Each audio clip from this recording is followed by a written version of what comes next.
Social media ਵੇਖੋ ਨਾ ਤੇ ਹਰ ਦੂਜੇ ਬੰਦੇ ਦਾ ਮਸਲਾ ਅੱਜ ਲੱਗਦਾ ਹੈ ਕਿ ਉਹ ਕਿਸੇ ਨਾ ਬੜੀ ਮਹਿਰੂਮੀ ਦਾ ਸ਼ਿਕਾਰ ਹੈ, ਬੜੀ ਮਹਿਰੂਮੀ ਦਾ ਸ਼ਿਕਾਰ ਹੈ। ਤੇ ਮੈਂ ਇੱਕ ਵਾਰੀ ਐਵੇਂ ਇਕਨੋਮਿਕਸ ਦਾ ਟਾਪਿਕ ਪੜ੍ਹਾ ਰਿਹਾ ਸੀ ਤੇ ਉਹ ਤਲਬ ਡਿਮਾਂਡ ਯਾਨੀ ਤੇ ਉਹਦੇ ਵਿੱਚ ਇੱਕ ਆਮ ਜ਼ਿੰਦਗੀ 'ਚ ਅਸੀਂ ਜਿਹੜੀ ਖਵਾਹਿਸ਼ ਜਾਂ ਡਿਜ਼ਾਇਰ ਕਰਨੇ ਆ ਕਿਸੇ ਵੀ ਚੀਜ਼ ਦੇ ਹਸੂਲ ਦੇ ਵਾਸਤੇ ਤੇ ਉਹ ਸਾਨੂੰ ਖਵਾਹਿਸ਼ ਉਹਨੂੰ ਆਮ ਤੌਰ 'ਤੇ ਅਸੀਂ ਬੋਲਦੇ ਹਾਂ ਤਲਬ ਹੈ। ਲੇਕਿਨ ਇਕਨੋਮਿਕਸ ਦੇ ਰੂਲਸ ਕਾਇਦ ਜ਼ਵਾਬਿਤ ਉਹਦੇ ਜਿਹੜੇ ਹੈ ਨੇ ਉਹਦੇ ਤਹਿਤ ਅਗਰ ਅਸੀਂ ਉਹਨੂੰ ਦੇਖਾਂਗੇ ਤੇ ਉਹ ਕਿਸੇ ਵੀ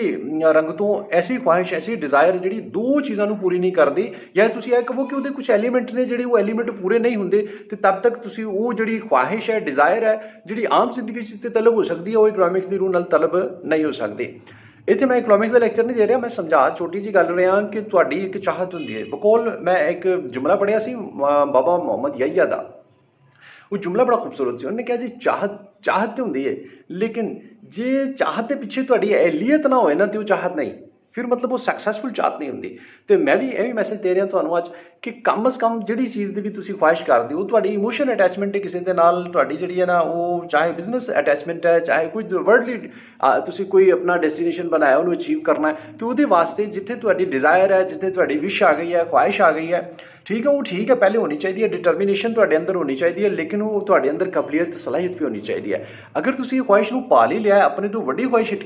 ਕਰ ਬੈਠੇ ਹੋ, ਤੇ ਕਮ ਅਜ਼ ਕਮ ਫਿਰ ਤੁਸੀਂ ਕੋਸ਼ਿਸ਼ ਕਰੋ ਕਿ ਆਪਣੇ ਆਪ ਨੂੰ ਇੰਪਰੂਵ ਕਰਕੇ ਆਪਣੀ ਅਹਿਲੀਅਤ ਨੂੰ ਪੋਲਿਸ਼ ਕਰੋ, ਆਪਣੇ ਸਕਿੱਲ ਨੂੰ ਪੋਲਿਸ਼ ਕਰੋ ਤੇ ਆਪਣੀ ਅਹਿਲੀਅਤ ਨੂੰ ਆਪਣੀ ਕਾਬਲੀਅਤ ਨੂੰ ਵੀ ਬਣਾਓ। ਇਹ ਮੈਸੇਜ ਬਿਜ਼ਨਸਮੈਨ ਵਾਸਤੇ ਵੀ ਹੈ ਤੇ ਉਹ ਜਿਹੜੇ ਇਮੋਸ਼ਨਲ ਅਟੈਚਮੈਂਟਸ ਨੇ, ਮੈਂ ਇਹੀ ਵਰਡ ਯੂਜ਼ ਕਰਨਾ, ਤੁਸੀਂ ਹੋਰ ਵਰਡਸ ਇਹਨੂੰ ਯਾਦ ਕਰ ਦਿਓ, ਬਟ ਮੈਂ ਇਹਨੂੰ ਕਹਿੰਦਾ ਇਮੋਸ਼ਨਲ ਅਟੈਚਮੈਂਟਸ ਨੇ ਜਿਹੜੀਆਂ, ਉਹਨਾਂ ਦੇ ਨਾਲ ਵੀ ਤੁਸੀਂ ਅਗਰ ਇਹਦੇ ਤੇ ਅਮਲ ਕਰੋ ਤੇ ਤੁਹਾਡੇ ਇਹ ਰੋਣੇ ਧੋਣੇ ਵਾਲੇ ਸਟੇਟਸ ਜਿਹੜੇ ਨੇ ਨਾ ਕਮ ਅਜ਼ ਕਮ ਇਹ ਘਟ ਸਕਦੇ ਨੇ। ਇਹ ਜਿਹੜੀ ਸ਼ਾਇਰੋ ਸ਼ਾਇਰੀ ਕਰਦੇ ਹੋ ਨਾ ਰੋ ਰੋ ਕੇ, ਇਹ ਵੀ ਘਟ ਸਕਦੀ ਹੈ, ਕਿਉਂਕਿ ਫਿਰ ਤੁਸੀਂ ਆਪਣਾ ਟਾਈਮ ਜਿਹੜਾ ਨਾ ਕੁਝ ਕੰਜ਼ਿਊਮ ਕਰੋਗੇ ਕਾਬਲੀਅਤ ਦੇ। ਜਦੋਂ ਕਾਬਲੀਅਤ ਵਧਾਉਣ ਵਾਸਤੇ ਤੁਸੀਂ ਟਾਈਮ ਸਰਵ ਕਰੋਗੇ ਨਾ, ਇੱਕ ਤੇ ਤੁਹਾਡਾ ਵੈਸੇ ਹੀ ਇਧਰੋਂ ਜਿਹੜਾ ਟਾਈਮ ਰੋਣੇ ਧੋਣੇ ਵਾਲਾ ਟਾਈਮ ਹੈ ਨਾ ਇਹ ਘਟ ਜਾਏਗਾ। ਦੂਸਰਾ ਇਹ ਹੋਏਗਾ ਕਿ ਫਿਰ ਤੁਸੀਂ ਆਪਣੀ ਕਾਬਲੀਅਤ ਵਧਾਉਣ ਤੇ ਜਿਹੜਾ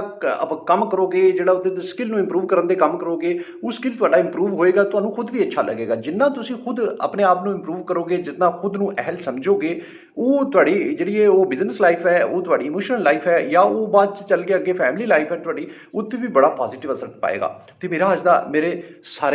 ਤਾਲਿਬ ਇਲਮਾਂ ਨੂੰ, ਮੇਰੇ ਲਿਸਨਰਸ ਨੂੰ, ਮੇਰੇ ਸਾਰੇ ਜਾਣਨੇ ਵਾਲਿਆਂ ਨੂੰ ਜਿਹੜੇ ਵੀ ਮੈਨੂੰ ਫੋਲੋ ਕਰਦੇ ਨੇ, ਉਹਨਾਂ ਲਈ ਇਹ ਮੈਸੇਜ ਹੈ ਕਿ ਜਿੱਥੇ ਤੁਸੀਂ ਆਪਣੀ ਖੁਆਇਸ਼ਾਂ ਪਾਲ ਰੱਖੀਆਂ ਨੇ ਉਹਦੇ ਮੁਤਾਬਿਕ ਉਨੀ ਸਤਹ ਤੇ ਆਪਣੀ ਜਿਹੜੀ ਤੁਹਾਡੀ ਇਹ ਹੈਗੀ ਹੈ ਨਾ ਅਹਿਲੀਅਤ, ਇਹਨੂੰ ਇੰਨਾ ਵਧਾਓ ਕਿ ਉਹ ਕਮ ਅਜ਼ ਕਮ ਤੁਸੀਂ ਉੱਥੇ ਸੋਹਣੇ ਲੱਗੋ ਗੱਲ ਕਰਦੇ ਹੋਏ।